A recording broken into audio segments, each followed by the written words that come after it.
Assalamualaikum warahmatullahi wabarakatuh. Bagaimana kabarnya anak-anak? Semoga semua dalam keadaan sehat ya, dan selalu tetap semangat belajar dari rumah. Alhamdulillah, pada pertemuan kali ini kita diberi kesempatan kembali untuk belajar tematik. Kali ini kita akan belajar tema 5 atau 4E, pahlawanku, subtema 3, sikap kepahlawanan. Muatan pelajaran yang kita pelajari kali ini yaitu PPKN dan Bahasa Indonesia. Untuk muatan PPKN, tujuan pembelajarannya yaitu yang pertama, menyebutkan contoh sikap kepahlawanan yang sesuai dengan nilai-nilai Pancasila. Itu pada pembelajaran kedua. Yang kedua, mencari informasi tentang pengamalan sila Pancasila dalam kehidupan sehari-hari, PB4. Yang ketiga, menjelaskan sikap kepahlawanan sebagai contoh pengamalan sila kelima Pancasila. Pembelajaran ke-6. Selanjutnya pembelajaran kedua, sikap kepahlawanan yang sesuai dengan pengamalan sila Pancasila, yaitu di sini adalah contoh contoh sikap kepahlawanan yang ada atau yang sesuai dari sila Pancasila. Nah, yang pertama sila ke-1, sikapnya apa sih? Sikap pahlawan apa sih yang sesuai dengan sila pertama? Yaitu sikap saling menghormati kebebasan beribadah sesuai dengan agama dan kepercayaan masing-masing. Nah, untuk sikap yang sesuai dengan sila kedua, menghargai sesama dan tidak semena-mena terhadap orang lain. Tidak semena-mena itu maksudnya tidak meremehkan, tidak berlaku kasar terhadap orang lain ya. Yang ketiga, sila ketiga, sikapnya sesuainya yaitu cinta dan rela berkorban untuk tanah air. Ya. Sila keempat, contohnya tidak memaksakan kehendak kepada orang lain serta mengutamakan kepentingan negara dan masyarakat. Contoh pengalaman sila yang kelima yaitu bersikap adil dan menghormati hak orang lain serta bekerja keras. Ini hanya sedikit contoh ya, sikapnya sesuai, sikap kepahlawanan yang sesuai dengan sila Pancasila. Ya, sebenarnya masih banyak lagi, tapi ini Bu Lita hanya berikan sedikit contoh ya.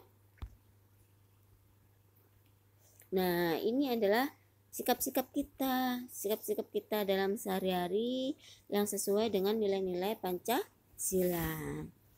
Yaitu sila pertama, simbolnya bintang. Sikap apa saja yang sesuai dengan nilai Pancasila?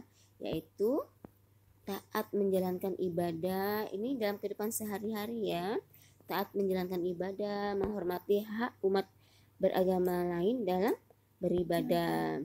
Ini harus bisa membedakan antara sikap kepahlawanan dan sikap kita dalam kehidupan sehari-hari ya.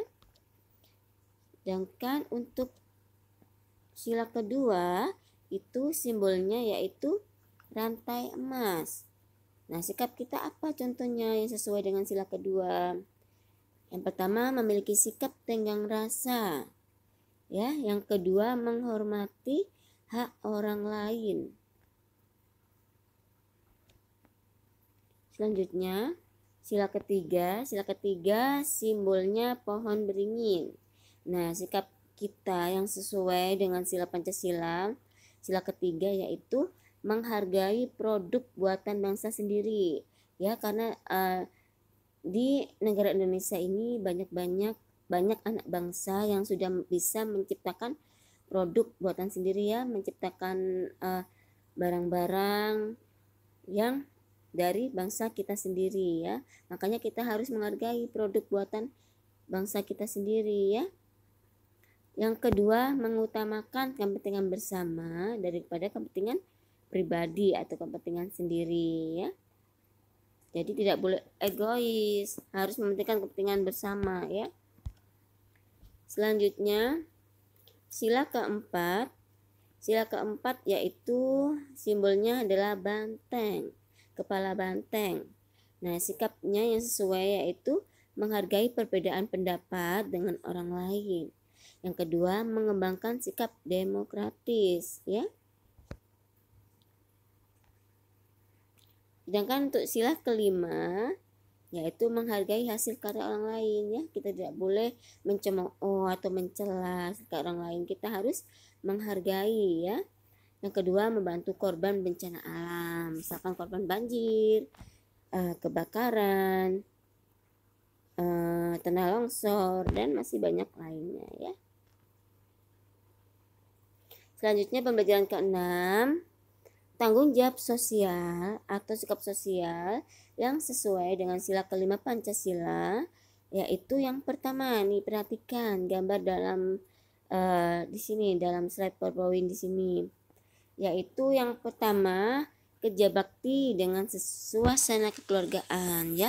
Apabila kita melaksanakan kerja bakti secara bersama-sama, secara kekeluargaan, maka banyak manfaat yang bisa kita ambil, yaitu pekerjaan cepat selesai, menumbuhkan rasa kekeluargaan, terasa ringan pekerjaannya, ya, dan masih banyak manfaat lainnya. Yang kedua, membantu korban bencana alam. Nah, sikap ini patut kita contoh, ya. Kita harus peduli terhadap lingkungan kita sekitarnya, ya, baik manusia, hewan, bahkan tumbuhan dan lingkungan alam. Nah, ini adalah contoh sikap sosial yang sesuai dengan sila kelima Pancasila, membantu korban bencana alam. Selanjutnya, menghormati hak orang lain. Nah, ini adalah contoh. Ini ada anak yang berbeda agama, anak tersebut menghormati anak yang sedang melaksanakan ibadah sholat, ya. Nah, ini dia tidak mengganggu, dia duduk dengan tenang dan memperhatikan tanpa mengganggu orang yang sedang beribadah. Ini patut kita contoh. Yang kedua, tidak melakukan pemborosan air. Nah, ini juga, ya. Apabila selesai menggunakan keran, jangan lupa keran dimatikan, jangan boros air, ya. Selanjutnya, pelajaran bahasa Indonesia. Untuk pelajaran bahasa Indonesia, tujuan pembelajarannya yaitu yang pertama, menggali informasi berdasarkan bacaan. Pembelajaran pertama. Yang kedua, mencari informasi tentang tokoh kemanusiaan. Pembelajaran ketiga. Yang ketiga, menuliskan informasi tentang pahlawan nasional. Pembelajaran ke-6.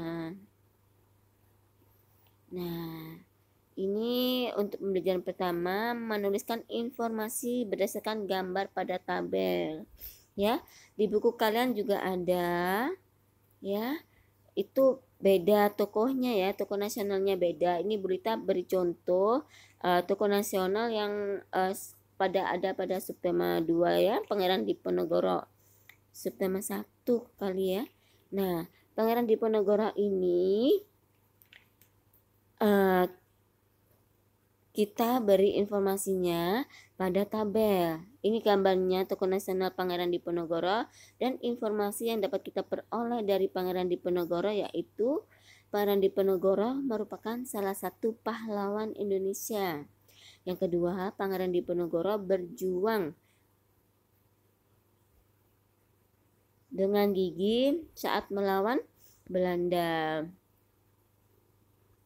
Selanjutnya, menyebutkan informasi sikap kepahlawanan menggunakan tabel. Nah, tadi kita sudah mempelajari tentang memperoleh informasi atau menuliskan informasi dalam bentuk tabel. Nah, ini kita selanjutnya menyebutkan informasi sikap kepahlawanan tersebut dalam menggunakan tabel, ya. Salah satu caranya yaitu salah satu cara mempermudah kita dalam mengingat isi teks adalah dengan membuat tabel, ya. Nah, informasi sikap kepahlawanan tokoh juga dapat kamu buat dalam bentuk tabel. Hal-hal penting yang dapat kita tuliskan antara lain apa saja sih? Nah, ini ada latar belakang dan sikap kepahlawanan yang patut diteladani ya. Jadi dengan adanya tabel ini mempermudah kita untuk mengetahui atau mengingat isi teks ya. Mengingat isi teks agar lebih mudah kita menghafalnya atau mengingatnya ya. Makanya dibuat dengan tabel atau bisa juga dengan peta pikiran, diagram ya atau peta pikiran. Selanjutnya,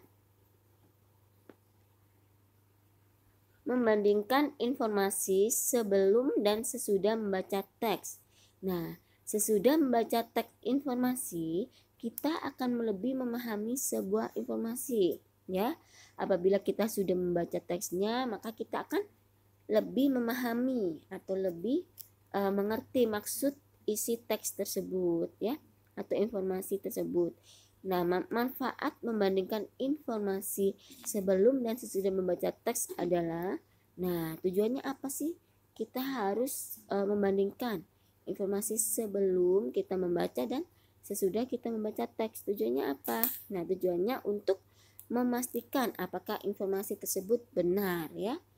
Nah, kita buktikan apakah informasi tersebut benar atau tidak ya. Maka kita harus membaca teks informasi tersebut ya.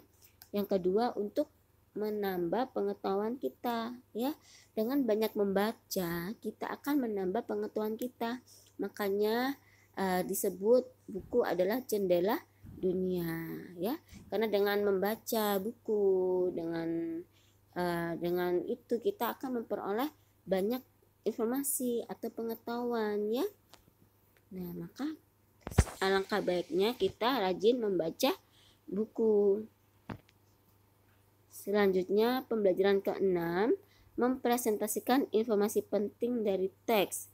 Nah, informasi itu dapat kita peroleh setelah membaca teks dengan cermat ya. Jadi sebelum apabila kita tidak membaca teks, maka kita tidak akan memperoleh informasi. Nah, agar kita memperoleh informasi, pengetahuan, maka kita harus membaca teksnya dengan cermat. Tidak hanya sekedar membaca, tapi kita membacanya dengan cermat, dengan dipahami betul-betul isi teksnya apa, informasi yang kita peroleh apa ya. Yang kedua, informasi tersebut dapat menjadi acuan dalam menjawab pertanyaan. Nah, ya, apabila kita sudah membaca teksnya dengan cermat, maka kita apabila ada pertanyaan kita bisa menjawab ya. Yang ketiga, informasi dapat digunakan sebagai bahan presentasi. Nah, seperti kayak Bulita ini ya.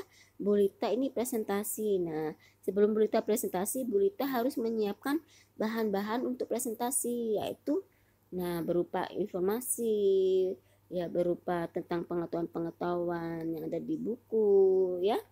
Nah, saat presentasi kita harus melakukannya dengan percaya diri ya, harus percaya diri ya agar informasi yang kita sampaikan itu bisa diterima dengan baik oleh pendengar ya. Apabila kita kurang percaya diri, maka kita akan terlihat grogi dan kata-kata atau informasi yang kita sampaikan juga mungkin akan sulit dipahami oleh pendengar ya. Mungkin cukup sekian penjelasan dari Bulita pada pembelajaran kali ini. Kurang lebihnya Bulita mohon maaf. Apabila ada yang kurang dipahami silakan bertanya. Jazakumullahu khairan katsir wa barakallahu fikum. Wassalamualaikum warahmatullahi wabarakatuh.